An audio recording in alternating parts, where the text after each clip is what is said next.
Hello everyone. Team 3's presentation will be analyzing Yahoo Incorporated, specifically the crisis brought about by the company's lack of self-identity and direction, culminating most recently in two of the largest data breaches in the history of the internet.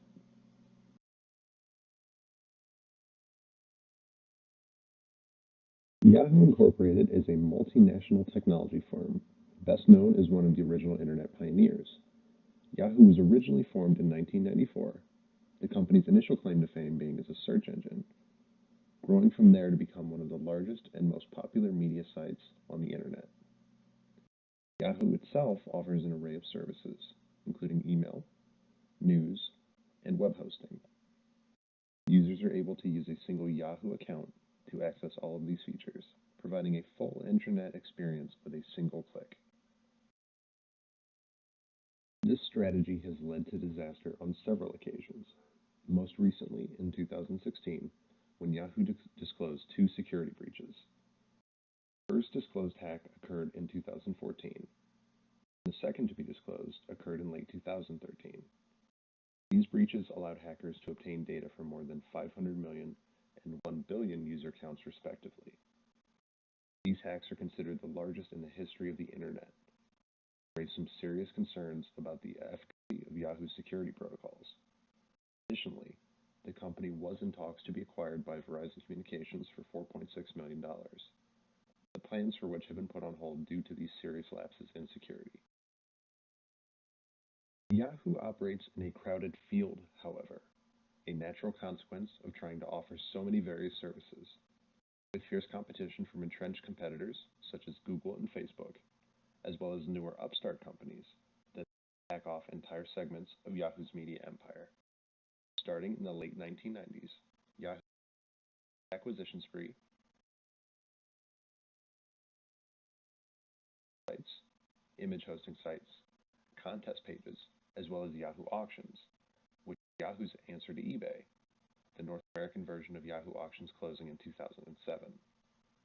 Many of these purchases were ill-advised or poorly thought out, failing to take off entirely, and many others simply treading water. To that end, in the last decade, Yahoo has found itself struggling, and brought aboard former Google executive Marissa Mayer in 2012 in order to turn.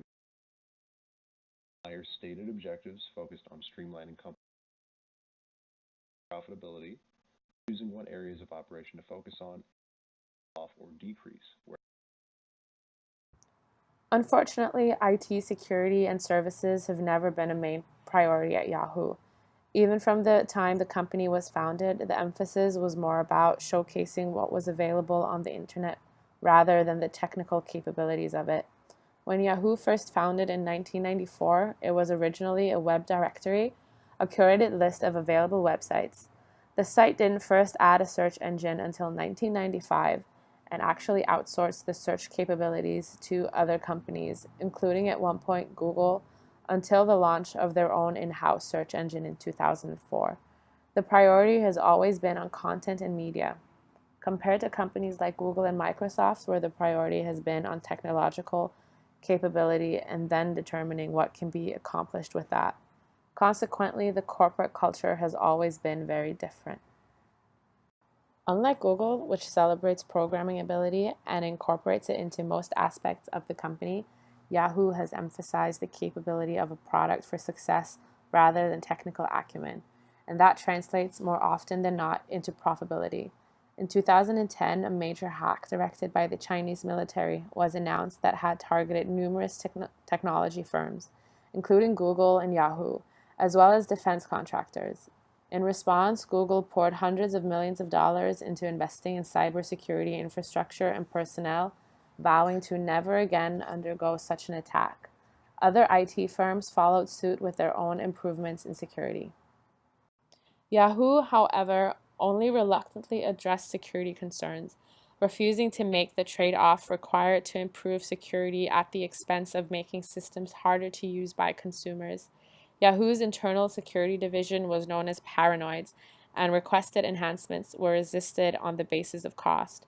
As a result, Yahoo also faced a significant brain drain as their best security personnel, frustrated by lack of progress and support, were often poached by other tech firms. Perhaps the most damning evidence of a failure to adapt is that after any kind of user breach, the most standard action taken is an automatic password reset, prompting users to recover their account information. This was opposed by Yahoo's executive board as well as CEO Mayer, fearing that this would further erode Yahoo's email user base. Concerning the hacks themselves, in July 2016, account information for approximately 200 million Yahoo users was posted for sale on a darknet site. This first alerted federal authorities as well as Yahoo to the possibility of a breach. Further investigation found that the first hack occurring in late 2014 compromised approximately 500 million accounts, to include not only account names and emails, but personal information like passwords, birth dates, and telephone numbers. Yahoo reported to the SEC that they were aware of an intrusion made during this time, but were unaware of the extent of the damages. The second hack occurred earlier in August 2013 and affected approximately 1 billion accounts in a similar way. Yahoo only became aware of this, the largest breach in the history of the internet, when reviewing federal data from the other reported hack. Only at this point did Yahoo require all affected users to change their passwords as well as update security questions that may have been compromised. The consequences of this for Yahoo are many. First and most publicly, the anticipated buyout by Verizon has been put on hold pending investigation and is unlikely to resume. For a company that in 2008 rejected a takeover bid from Microsoft for $44.6 billion, the loss of an agreed bid 8 years later for a tenth of that amount is proof of how far the company has fallen due to lack of direction and positive change. Additionally, the negative publicity has led many users to abandon Yahoo email, and as a result, the primary driver to visit the Yahoo site on a regular basis. Lawsuits have already been filed against Yahoo, citing a lack of appropriate security measures with people's information, as well as mishandling and lack of reporting concerning the breaches themselves. Finally, the SEC is also investigating under concerns that Yahoo did not properly report the hacks in a timely manner, seeking to ascertain whether the web giant did in fact have credible knowledge or improper access. Yahoo is in turmoil, both as a result of previous concerns about the company's identity and core focus, as well as this recently publicized security lapse.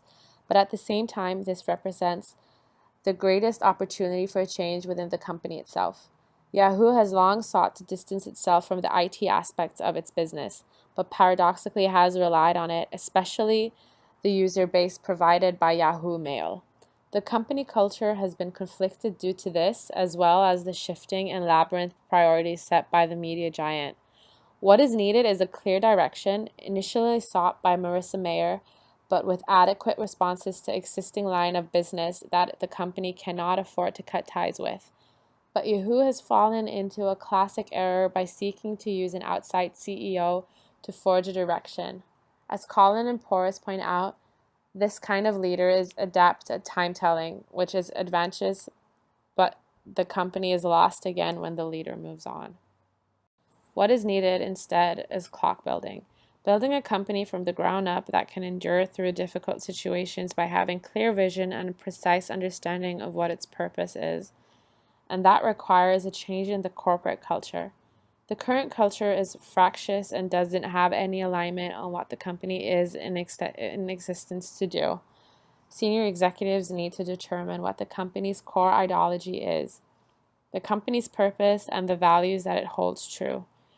Then, and only once this has been established, they need to determine the company's envisioned future, using a bold mission and a vivid description of what that future would entail and what needs to be done to ensure it. Goals need to be laid out that would cover the next 10 to 20 years of operation as an end goal. This would ensure alignment by all employees that they're working towards the same ends and provide a baseline to determine if a given action is moving towards that or might actually work at cross purpose to the company's goals. The resistance to this change would come from people thoroughly entrenched in the existing confusing corporate culture that emphasizes short term goals and acquisitions, rather than establishing an overarching holistic approach that strengthens the company in the long term. As Trompenaars and Williams put it, the company best resembles an Eiffel Tower culture, hierarchical, centralized, but and bureaucratic. Procedures are tedious, and any change can expect to see glacial progress. As a result, the radical sort of change that's been needed has met with resistance, and the change that has occurred as the company has begun to mature with respect to reckless acquisition has been ill advised. Yahoo has a tendency to acquire competitors in fields that it thinks it should be competing in, while committing several disastrous errors. First, Yahoo analyzes a competitor or a technology as something that adds value to its core business without adequately defining what that core business is. As a result, many of its acquisitions are not fully supported or are left to wither on the vine. A case in point would be Flickr. Once it was acquired by Yahoo, no real changes were made and the site has stagnated. Conversely, Yahoo also refuses to learn from its acquisitions, adding their capabilities without incorporating the lessons these companies have learned. Hegelian dialectics teaches that as a thesis comes into conflict with its opposite, an antithesis, there will eventually be a synthesis, a resolution by which the thesis will be changed by the antithesis. This has occurred throughout history with empires and companies alike. As you grow and expand and come into contact with other entities that you take over, in order to properly assimilate them, you change yourself. Yahoo rejects this and seemingly learns no lessons from either the competition it faces or the obstacles it surmounts. Another issue faced by Yahoo, similar to that of acquisitions, is the homegrown brands that the company launches, often in support of the Yahoo experience. Services such as Yahoo Kickstart or Yahoo 360 were social media sites that were supposed to offer an alternative to Facebook or MySpace, which both have since closed.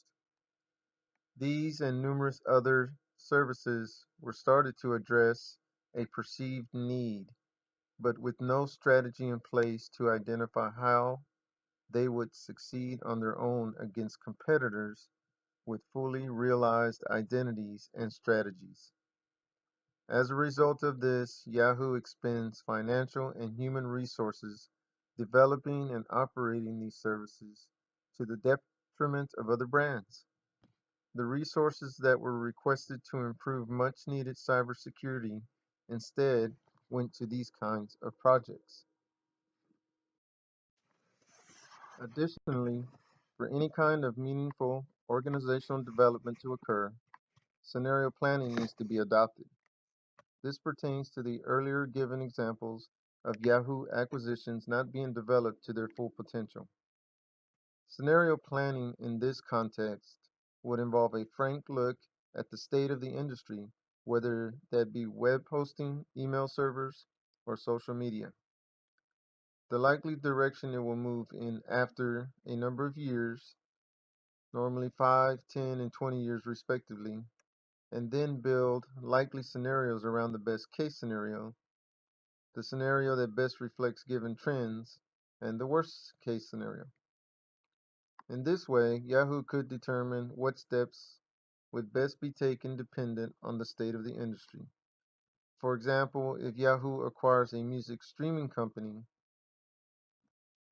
Yahoo Music, Yahoo Music, which it later sold to Rhapsody in 2008. Scenario planning would take into account industry trends and build likely scenarios. What direction is the industry moving in? And what's the best and worst case version of that? By building an action plan that addresses each scenario, even something as simple as best case scenario, Yahoo Music is the number one streaming music service. expand operations and pursue acquisitions of rivals, or, worst case scenario, sales figures are in decline beyond a set point, spin off or sell Yahoo Music. It establishes not only recommended actions, but a baseline for progress. If there is agreement about what should be done in a given situation before the situation occurs, then much less communication is needed to engender change. With respect to the change we've seen so far, since Marissa Mayer has come on board as CEO, performance has been mixed. Despite her desire to streamline things, under Mayer, Yahoo has continued its series of acquisitions, acquiring 53 companies at an estimated cost of $2.3 billion over the last 4 years. Of those companies, the majority were to combat brain drain in Yahoo's critical positions. As a rule, outside of highly specialized fields, the majority of a company's staffing should be as a result of competitive hires, not the assimilation of companies for their workforce.